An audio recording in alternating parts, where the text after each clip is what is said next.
السلام ورحمۃ اللہ وبرکاتہ۔ اللہ رب العالمین آپ کو جزائے خیر عطا فرمائے اور خیر و عافیت میں رکھے۔ آپ کا سوال شعبان کے آخری جمعہ مغرب اور عشاء کے درمیان 2 رکعت نماز کے سلسلے میں تھا، اور ان دونوں رکعتوں کو ایسے ادا کرنا ہے کہ ایک بار آیت الکرسی، 10 بار سورہ اخلاص، سورہ فلق، سورہ ناس، اور فضیلت اتنی بڑی کہ جو آدمی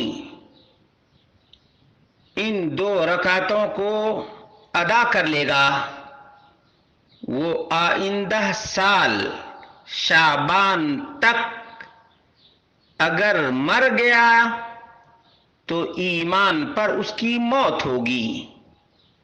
کیا یہ بات درست اور صحیح ہے؟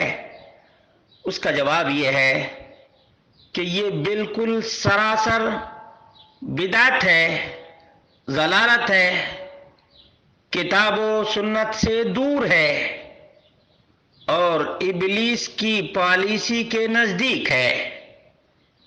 یوم اکملت لکم دینکم واتممت علیکم نعمتی ورضیت لکم الاسلام دینا۔ میں نے تمہارے لیے تمہارا دین آج کے دن کمپلیٹ اور مکمل کر دیا اور اپنی نعمت کا اتمام تمہارے اوپر کر دیا ہے، اور دین اسلام ہی کو تمہارے لیے پسند کر لیا ہے۔ اور رسول مکرم صلی اللہ علیہ وسلم کے بارے میں رب کائنات نے ارشاد فرمایا، لقد کان لکم فی رسول اللہ اسوۃ حسنہ۔ رسول مکرم صلی اللہ علیہ وسلم ہی تمہارے لیے اسوہ اور نمونہ ہیں۔ اس لیے ہم دیکھتے ہیں کہ اللہ کے رسول صلی اللہ علیہ وسلم کی 5 وقت نمازوں کے علاوہ جتنی سنت اور نفل نمازیں ہیں تمام کا ذکر نبی مکرم صلی اللہ علیہ وسلم کی سنت میں ملتا ہے۔ لیکن یہ جو آخری شعبان کے آخری جمعہ کی مغرب اور عشاء کے درمیان 2 رکعت، اس کا کہیں کوئی وجود نہیں ہے، اور اللہ رب العالمین نے بارہا دلیل کا مطالبہ کیا ہے، بلکہ اپنے نبی احمد مجتبی محمد مصطفیٰ صلی اللہ علیہ وسلم کو حکم دیا، قل ہاتوا برہانکم ان کنتم صادقین۔ اگر تم سچے ہو تو اپنی دلیل پیش کرو۔ مومن ہمیشہ یا تو رب کے قرآن سے دلیل دیتا ہے یا نبی کے فرمان سے دلیل دیتا ہے، اور مومن کے لیے یہی دونوں چیزیں کافی ہیں۔ میرا سوال یہ ہے کہ جس نے یہ میسج کریٹ کیا ہے، کیا وہ اللہ اور اس کے رسول کے برابر ہے؟ ظاہر سی بات ہے کبھی بھی نہیں ہو سکتا۔ تو اس میسج کریٹ کرنے والے کو کس نے اجازت دی کہ یہ ایسا میسج دین کے نام پر بنائے؟ کیا اس کے پاس بھی جبریل آتے ہیں کہ تم ایسا اور ایسا بتاؤ اور ایسا میسج بناؤ؟ نہیں نا؟ تو پھر یہ میسج کیوں کریٹ کیا گیا؟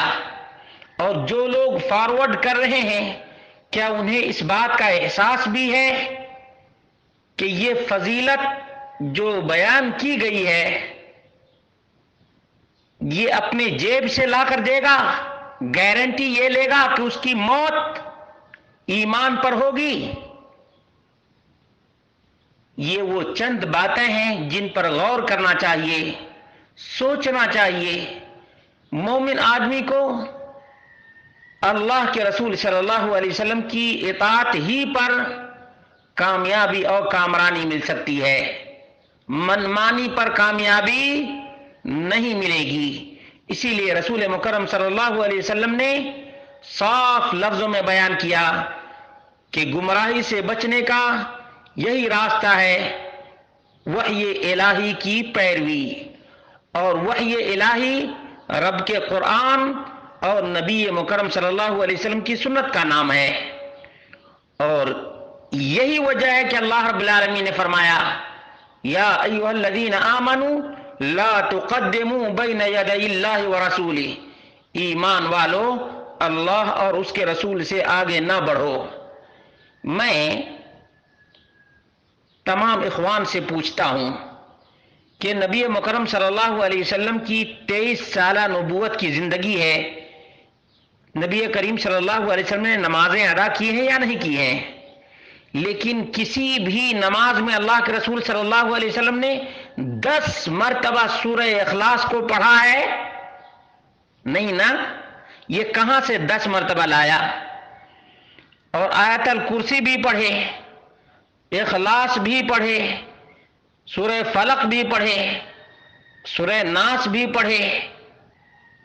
یہ پوری چیزیں بدعات، خرافات اور دین کے نام پر لوگوں کو بے وقوف بنانا ہے کہ اتنی بڑی اس کی فضیلت بیان کر دیں گے، اس کے بعد پورے سال چاہے 5 وقتہ نماز پڑھے یا نہ پڑھے، اس بدعت کا ارتکاب کر لیا، اب اس کا بیڑا پار ہو گیا، اب تو ایمان ہی کی حالت میں رہے گا۔ بدعت کا یہی نتیجہ ہے کہ جیسے بدعت آتی ہے دین سے دوری ہونے لگتی ہے۔ نبی کی پیدائش کا دن منایا اور پورے سال نبی کی سنت کو فراموش کیا، چھوڑ دیا۔ ایک دفعہ 15 شعبان کو جاگ لیا، سمجھ لیا کہ اب تو پورے سال ہماری قسمت میں خیر ہی خیر ہے، ایک رات جاگ کر ہم نے رب کو دھوکہ دے لیا، اب ہم پورے سال خوشحالی کی زندگی گزاریں گے۔ یہ ابلیس کی پالیسی ہے دراصل۔ اسی لیے اسلاف کا قول ہے البدعۃ احب الی ابلیس، ابلیس کو بدعت بہت ہی زیادہ پسند ہے، اور ابلیس کی پالیسی میں سے یہی ہے کہ نماز کے نام پر گمراہ کرو، نئے نئے سجدے کے نام پر گمراہ کرو، تاکہ کوئی ٹوکے ہی نہیں، کوئی روکے ہی نہیں، کوئی برا ہی نہ مانے۔ نماز ہی تو کہہ رہا ہے، ارے نماز وہی قبول ہوگی جس پر محمد اکرم صلی اللہ علیہ وسلم کا مہر ثبت ہوگا۔ یہ کیا اپنی طرف سے نمازیں تم ایجاد کرو، اپنی طرف سے فضیلتیں تم بناؤ؟ کیا اللہ کے رسول صلی اللہ علیہ وسلم کی نافرمانی نہیں؟ یہی تو نافرمانی ہے۔ صحابہ کرام نے چاہا تھا کہ وہ ہمیشہ روزہ رکھیں گے، صحابہ کرام نے چاہا تھا کہ پوری رات جاگا کریں گے، صحابہ کرام نے چاہا تھا کہ وہ شادی نہیں کریں گے۔ نبی مکرم صلی اللہ علیہ وسلم نے کیا فرمایا؟ فرمایا کہ دیکھو، جو میرے طریقے کو چھوڑے گا، جو میری سنت کو چھوڑے گا، مجھ سے اس کا کوئی تعلق بھی نہیں رہے گا۔ یاد رکھو، فمن رغب عن سنتی فلیس منی، جس نے میری سنت سے اعراض کیا وہ مجھ میں سے ہے ہی نہیں۔ ایمان سے بھی ہاتھ دھونا پڑے گا۔ یہ مردود کہہ رہا ہے کہ اگلے سال کے درمیان موت ہوئی تو وہ ایمان پر موت ہوگی۔ نبی کریم صلی اللہ علیہ وسلم نے فرمایا کہ وہ ایمان پر رہے گا ہی نہیں، اس کا محمد رسول اللہ صلی اللہ علیہ وسلم سے کوئی تعلق ہی نہیں رہے گا۔ اس لیے اے میرے بھائیو، ایسے میسج تمہارے پاس آئے تو اس کا گلا پکڑو، جو تمہارے پاس فارورڈ کرتا ہے تاکہ اس کو معلوم ہو جائے کہ بغیر دلیل کے یہ کسی میسج کو قبول کرنے والا نہیں ہے. مومن دلیل مانگتا ہے. ہاتوا برہانکم ان کنتم صادقین.